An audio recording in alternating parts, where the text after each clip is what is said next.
sekarang jadi banyak tuh aksi-aksi protes mempertanyakan demokrasi yang dianggap cuma berpihak ke pendatang dan mengabaikan kepentingan orang-orang asli Jerman. And has extensive contacts with neo-Nazi youth organizations. The party is putting its faith in the younger generations. Bermunculan orang-orang yang ngerasa ideologi negara kita zaman dulu tuh lebih oke ya. Kemarin kan kita sempat bahas alasan kenapa Om Kumis sama partai Nazinya tuh benci banget sama orang Yahudi ya. Dan ya kalau kita ngomongin soal Nazi, gue sering banget tuh denger istilah neo-Nazi, Nazi baru. Termasuk di sini waktu perang Rusia-Ukraina pecah, waktu itu Vladimir Putin, presiden Rusia, beliau tuh sempat nyebut Amerika yang ngasih dana bantuan ke Ukraina sebagai neo-Nazi. Dan karena banyak beredar istilah ini, gue jadi penasaran dong, ini sebenarnya neo-Nazi tuh beneran ada nggak sih? Dan sebenarnya mereka ini siapa? Ya udah gue cari tahu, ternyata beneran ada dong. Bahkan nih di Jerman, tempat dimana Nazi dulu berkembang, gerakan neo-Nazi ini tuh udah beneran terang-terangan loh. Mereka beneran eksis sebagai organisasi yang pengen ngebangkitin ideologi ala Nazi Jerman dulu. Jadi ya neo-Nazi ini bukan sekedar tuduhan-tuduhan, emang beneran terang-terangan ada ini. Tapi sebenarnya neo-Nazi ini tuh apa sih? Apa tujuan utama mereka sampai-sampai mereka bisa eksis lagi di masa sekarang? Yaudah kalau gitu, ayo saja kita bahas apa itu neo-Nazi. Apa bedanya sama Nazi zaman dulu? Dan kenapa neo-Nazi ini di Jerman bisa bangkit nih? Di Learning by Googling. Oke, sebelum kita bahas soal bangkitnya neo-Nazi di Jerman, enaknya kita bahas dulu nih, Nazi, Nazisme, sama neo-Nazi. Mereka nih sebenarnya apa sih? Jadi, kita mulai dari yang basicnya dulu. Istilah Nazi sendiri tuh berasal dari kata National Socialismus. Atau kalau diterjemahin tuh jadinya tuh nasionalis sosialis. Sebuah ideologi fasisme totalitarian yang dipopulerin sama Hitler dan kemudian dianut sama Partai Pekerja Nasional Sosialis Jerman. Atau lebih dikenal dengan nama Partai Nazi. Jadi ya itu asal mula dan arti kata Nazi ya. Nah kalau Nazisme ya simpelnya ini ideologinya si partai Nazi yang merupakan gabungan dari beberapa ideologi sebenarnya. Emang gabungan ideologi apa aja?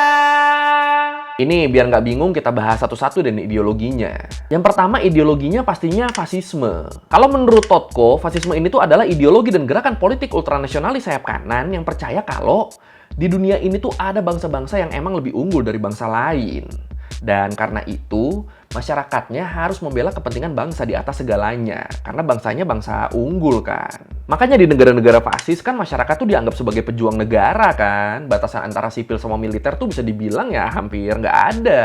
Dan balik lagi, ini mereka begini karena mereka tuh nganggapnya bangsa mereka tuh bangsa paling unggul. Jadi ya kepentingan pribadi rakyatnya tuh nggak ada apa-apanya dibanding kepentingan bangsanya. Pokoknya prioritasnya tuh harus bangsa. Kalau sampai bangsa kita perang, kalau sampai negara kita perang, ya itu otomatis semua rakyatnya tuh hitungannya tentara. Nah, karena mereka percaya kalau mereka tuh adalah bangsa terbaik, mereka akhirnya nganggapnya harusnya yang jadi pemimpin tuh dari satu golongan aja, dari satu partai aja. Makanya akhirnya fasisme ini juga identik sama totalitarian yang anti banget sama kelompok oposisi. Dan sikap totalitarian ini bisa dilihat juga dari gimana negara bener-bener ngontrol masyarakat di semua aspek.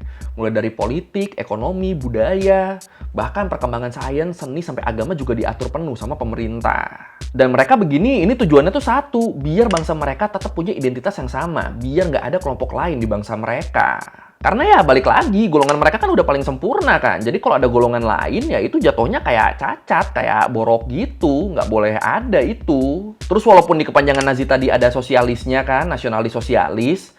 Tapi tetap sosialisme ala Nazi ini tuh beda banget sama nilai-nilai sosialisme secara umum. Kalau Nazi mereka tuh sama sekali nggak setuju sama konsep kesetaraan universal. Karena buat mereka, kesetaraan tuh ya bisa berlaku di dalam bangsa mereka doang. Sementara bangsa yang lain, kayak kaum Yahudi misalnya, ya buat mereka itu tetap masyarakat kelas bawah, nggak bisa jadi setara nih. Dan ya kayak namanya nasional sosialis, jadi ya konsep sosialis yang mereka usung tuh pastinya buat mendukung kepentingan nasional ya, buat mendukung kepentingan negara. Jadi ya kayak yang gue bilang tadi, semua kepentingan pribadi tuh harus dikesampingkan demi kebaikan bersama atas nama bangsa. Makanya jadinya walaupun ada embel-embel sosialisnya, tapi Nazisme itu tuh masuknya malah ideologi sayap kanan, bukan sayap kiri, bahkan sayap kanan jauh nih, sayap kanan ekstrim.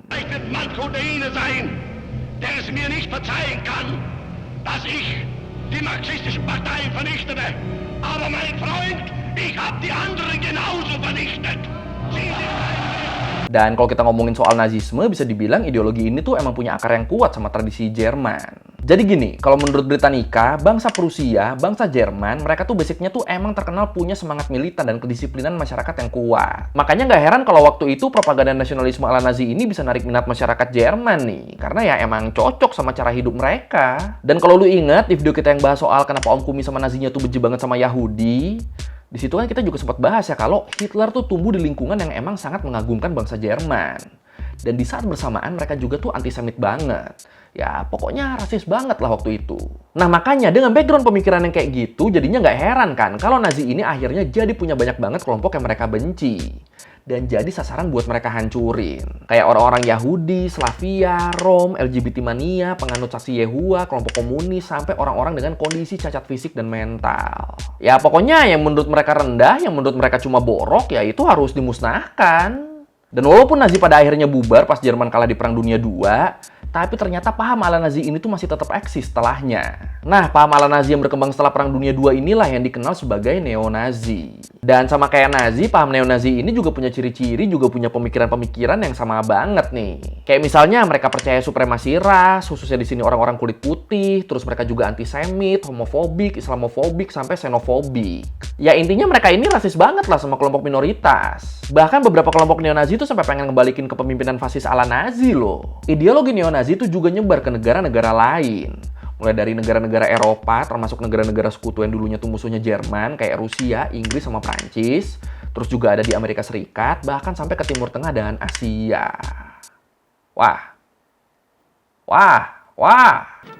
In the Weimar Republic, monarchists and supporters of a one-party system saw Parliament and the Democratic parties as the enemy.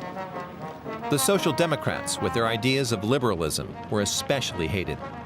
Cuma ya, walaupun penganut pahamnya udah nyebar banget di seluruh dunia, tapi kalau kita ngomongin neo-Nazi, tetap ya pusatnya tuh pasti di Jerman. Karena ya Nazisme kan lahirnya di situ kan. Dan di Jerman sendiri, gara-gara berkembangnya paham neo-Nazi di sana, akhirnya ini jadi penyebab munculnya banyak kasus nih. Salah satu kasus yang terkenal yang terkait sama organisasi neo-Nazi tuh ini.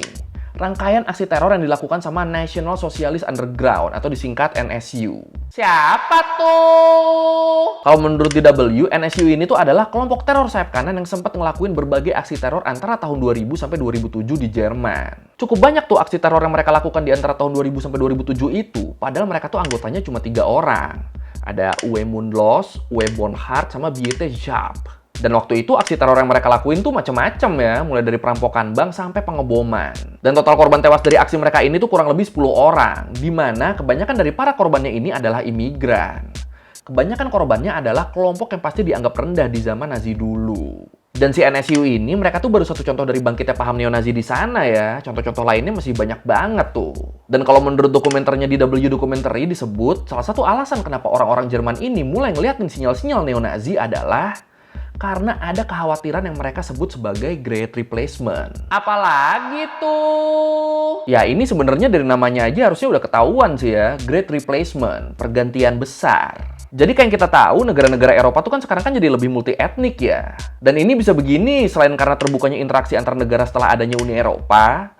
Selain itu, Eropa tuh juga kedatangan banyak banget imigran, mulai dari Timur Tengah, Afrika, sampai Asia. Makanya sekarang kayak di bola aja, itu timnas Jerman kan jadi ada pemain kulit hitamnya kan, di Italia juga gitu. Nah itu kan nggak mungkin terjadi tuh di masa lalu tuh. Lu cek aja tuh timnas Jerman sama Italia zaman Hitler dan Mussolini. Wah itu putih semua. Nah tapi di sini ternyata ada orang-orang Eropa, khususnya tuh orang-orang Jerman, yang ngelihat kedatangan imigran ini sebagai sebuah ancaman. Mereka khawatir kelompok minoritas ini kalau dibiarin terlalu lama di sana, itu tuh bakal makin berkuasa dan lama-lama malah bikin orang-orang kulit putihnya tuh terusir dan tergantikan. Jadi ya ini yang disebut sebagai Great Replacement tuh ini ya, pergantian besar. Pergantian dari yang tadinya orang-orang kulit putih itu menguasai negara, lama-lama jadi keganti sama imigran. Akhirnya malah orang kulit putihnya tuh jadi makin dikit. Nah itu tuh Great Replacement tuh itu. Makanya gara-gara ini sekarang jadi banyak tuh aksi-aksi protes mempertanyakan demokrasi yang dianggap cuma berpihak ke pendatang dan mengabaikan kepentingan orang-orang asli Jerman. Jadi mereka tuh ngerasanya kayak, ini kita terlalu open nggak sih? Kok negara malah cenderung malah mihak ke pendatang ya?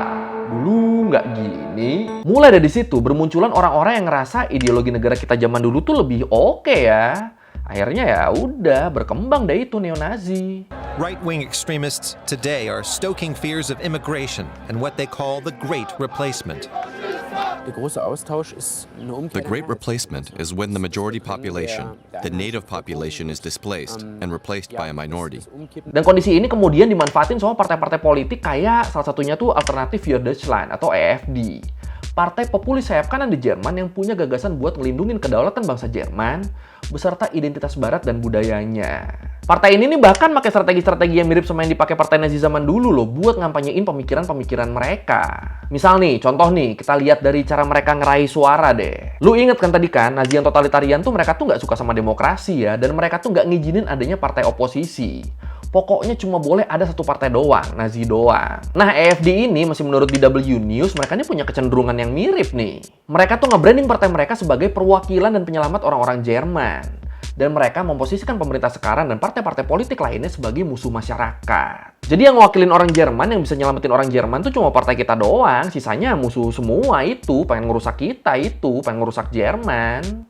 Mereka ya gitu brandingnya. Bahkan partai AfD ini secara terang-terangan mereka tuh ngampanyein soal ketidakpuasan mereka sama demokrasi di Jerman. Dan endingnya mereka bawa-bawa identitas bangsa Jerman yang justru jadi tertindas karena sistem yang dipakai sekarang. Balik lagi, mereka tuh partai AfD ini tuh kayak, tuh lihat buktinya sekarang, kita malah tertindas kan, imigran malah merajalela.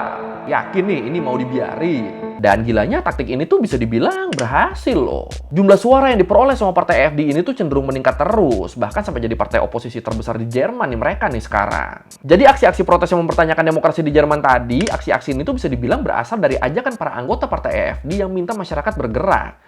Biar suara mereka didengar sama pemerintah. Dan selama aksi ini mereka nih sering banget nih nargetin kelompok minoritas atau orang-orang yang nggak setuju sama mereka. Jadi orang mau kayak misalnya mau ngingetin gitu, jangan terlalu gitu, itu susah karena ya endingnya lu malah diincar kan sama mereka kan. Jadi ya udah mending diem aja daripada kita abis. Dan ingat lagi-lagi ini taktik yang sama kayak yang dulu dipakai Nazi. Nah. Vernichtung des Systems der Ausbeutung. Her mit dem deutschen Arbeiterstaat. Deutschland den Deutschen.